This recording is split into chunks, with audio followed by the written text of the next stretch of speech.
അത് ചേകാടിക്ക് തേകാടിയുടെ ഭക്ഷ്യ സംസ്കാരങ്ങളുണ്ട്, ഭക്ഷ്യ വിഭവങ്ങളുണ്ട്. നിങ്ങളിപ്പോൾ ഇരിക്കുന്നത് വയലിന്റെ കരയിലുള്ള ഹട്ടിലാണ്. ഇത്രയും നല്ല ആംബിയൻസ് നിങ്ങൾ AC റൂമിൽ കിട്ടില്ല. ഇവിടെ വായു, വെള്ളം, മണ്ണ് ഇത് മൂന്നും പൊല്യൂട്ടഡ് അല്ല. അത് നമ്മൾ ചെയ്യുന്നത് ഇവിടുത്തെ നെല്ല് കൊണ്ടുണ്ടാക്കുന്ന ഭക്ഷണം കൊടുക്കുക.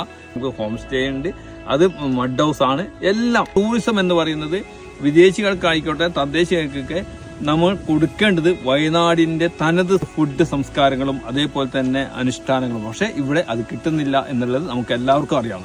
അത് നികത്തിക്കൊണ്ട് അത് എങ്ങനെ ടൂറിസവുമായി ബന്ധപ്പെട്ടുകൊണ്ട് അത് കൊടുക്കുക എന്നാണ് ചേകാടി നവ എന്ന് പറയുന്നത് നമ്മൾ ചെയ്യുന്നത്. നമ്മൾ മറ്റ് ജില്ലകളെ പോലെ തന്നെ ഒരു ടൗൺഷിപ്പായി മാറിക്കൊണ്ടിരിക്കുന്ന കാലഘട്ടത്താണ് നമ്മൾ ജീവിക്കുന്നത്. അതിൽ നിന്ന് വ്യത്യസ്തമാണ് ചേകാടി എന്ന് പറയുന്ന വില്ലേജ്. 4 ഭാഗം വനമാണ്, 1 ഭാഗം കബനി ഒഴുകുന്നു. ഏറ്റവും കൂടുതൽ ഗോത്രങ്ങൾ അധിവസിക്കുന്ന സ്ഥലങ്ങളാണ്. നെൽകൃഷി അന്യം നിൽക്കാതെ ഇന്നും അവരുടെ നെഞ്ചിൽ കൃഷിക്കുന്ന ഒരു പ്രദേശമാണ്. ഇവിടെ ലാഭനഷ്ടം നോക്കിയിട്ടല്ല കൃഷി എടുക്കുന്നത്. അതുകൊണ്ട് തന്നെയാണ് ഇവിടെ നെൽകൃഷി അന്യം നിൽക്കാതെ കാത്തു സൂക്ഷിക്കപ്പെടുന്നത്. മറ്റു ജില്ലകളിലെ മറ്റു സ്ഥലങ്ങളും അതിക്രമിച്ചപ്പോൾ നമ്മൾ ചേകാടിയിൽ നെല്ലുകൾ സംരക്ഷിക്കണം. അതുകൊണ്ട് തന്നെയാണ് വയനാട് കേരളത്തിന്റെ ഏറ്റവും നല്ല ടൂറിസ്റ്റ് പ്ലേസ് ആയിക്കൊണ്ടിരിക്കുന്ന സമയത്താണ് നമ്മൾ ചർച്ച ചെയ്യപ്പെടുന്നത്. രാവിലെ 10 മണി മുതൽ 4 മണി വരെ വില്ലേജ് എക്സ്പീരിയൻസ് നിങ്ങൾക്ക് തരും.